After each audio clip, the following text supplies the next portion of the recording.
Hello friends, അപ്പോൾ ഇന്നൊരു chicken മമ്മൂസാണേ. അതിനായി 1 കപ്പ് മൈദയിലേക്ക് അല്പം ഉപ്പും വെള്ളവും കൂടി ചേർത്ത് നന്നായിട്ടൊന്ന് കുഴച്ചെടുക്കാം. ഒരു 15 മിനിറ്റ് ഒന്ന് റെസ്റ്റ് ചെയ്യാൻ വെക്കാവേ.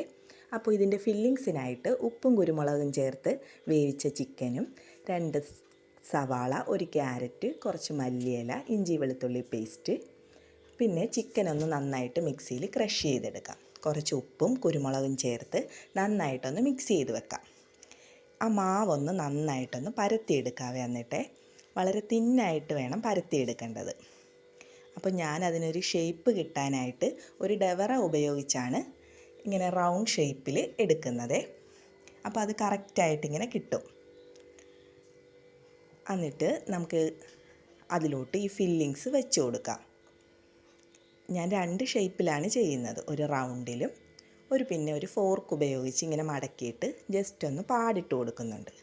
അപ്പോൾ ഇതെല്ലാം ഇങ്ങനെ ഒന്ന് ഫില്ല് ചെയ്ത് വെച്ചിട്ട് ഒരു ഇഡലി പാത്രത്തിൽ കുറച്ച് വെള്ളം തിളപ്പിക്കാൻ വെച്ച് ഒരു തട്ടിൽ അല്പം എണ്ണയും തൂത്തിട്ട് നമുക്കിതങ്ങോട്ട് പിറക്കി വെക്കാം. ഒരു 15 മിനിറ്റ് വേവിച്ച് കഴിഞ്ഞാൽ നല്ല സൂപ്പർ ടേസ്റ്റുള്ള ചിക്കൻ മമ്മൂസ് റെഡിയാവുകയെ. അപ്പോൾ എല്ലാവരും ഒന്ന് ട്രൈ ചെയ്യണേ.